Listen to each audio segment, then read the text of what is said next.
the fourth most popular episode of all time so far. This is episode 67. And this is when we covered the 2013 Rock Hill Hamfest, covering, say, a Hamfest or something for a particular year. To me, that would have sort of a limited shelf life, you know what I mean?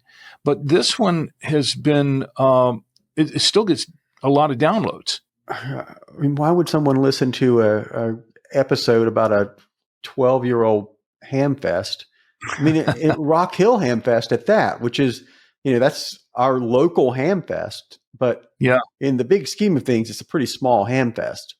I wonder if maybe there could be another explanation for this one too. Maybe the Rock Hill Hamfest isn't a super popular Hamfest. Maybe if you search Google for Rock Hill Hamfest, maybe our episode shows up high on the search for just something fairly generic like Rock Hill Hamfest. And every year people are searching Google for that and finding our episode. And this particular episode had two interesting things in it. And well, first of all, it was our first local the Rock Hill Hamfest was the first Hamfest because we're based in Rock Hill.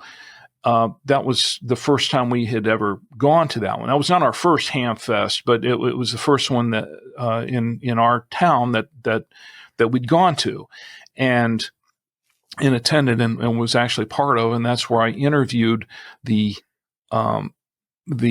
organizer for the Hamfest that year, Ken Tedder. And I did a little interview with him. I think there are a couple of things going on here. I think one, I'd kind of forgotten just how interesting that interview was, because he talked about how he got into ham radio.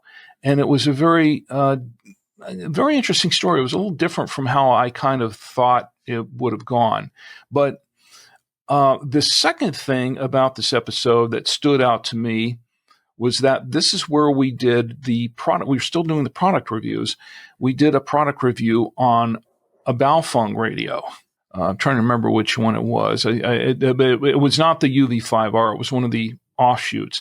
But we did one on that one. And I think a lot of people were, that was in the show notes too. So I think a lot of people might have been looking for a review on that. So maybe they listen in to find out what the review on the Baofeng was all about. I could see that for sure. If it's such a popular Baofeng radio and we've got a review, then the episode would probably get some clicks. It'd probably show up well for people searching for reviews of that radio.